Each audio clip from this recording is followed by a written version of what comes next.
1 Corinthians chapter 16 and verse 13 says, "Be watchful, stand firm in the faith, and act like men." I would like to address men this evening, and I'd like to say this, that although there are many males in our churches, I fear that there are not enough men who stand firm in the faith and walk in the things of God. I'm grateful for men in my life who have poured into me. It's a pattern of discipleship that we find someone and invest in them. And also, in part of being a part of the church, is that there's someone who invests in us.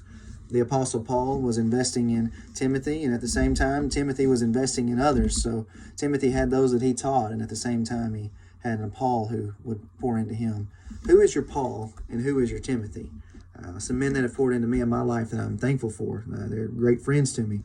Terry Tacker and Kelly Jones and Dale No. They're men that have taken me under their wing, and they said, "Zach, here's how you walk in the faith. Here's how you teach. Here's how you lead the church. Here's how you lead your family. Here's how you do these things." And looking at it, I'm extremely grateful. And what more important thing can someone teach you than how to walk with God?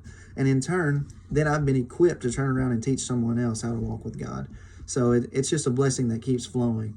Discipleship is a biblical model and process. And our men, I think, struggle and are hesitant with this because they're not real sure about the things to do.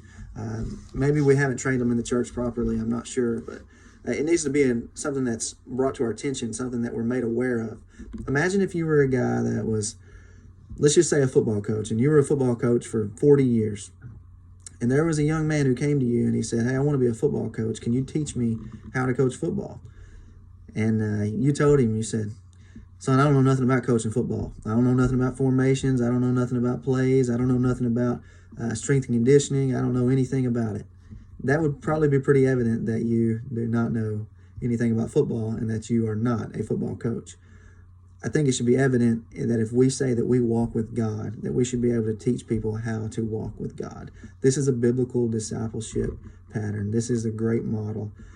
Friends, if maybe you're here today and you're struggling, I don't think you have to look further than your home to find someone to pour into and disciple. If you're a husband, you lead your wife in the biblical way. If you've got children, you lead them in the biblical way.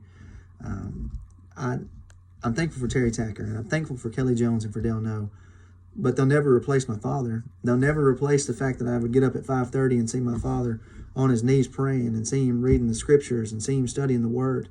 The impact that has on a family is second to none. It affects everyone in the family whenever the man leads. I would challenge the men in our church to lead. And if maybe you're not even in our church and you're watching this video, you lead your family in the way that God has called you to lead them. Friends, if you walk with God, then you should be attempting to bring others on that walk with you. I pray that God would use this and would be a blessing to you. Be watchful, stand firm in the faith, act like men. God bless.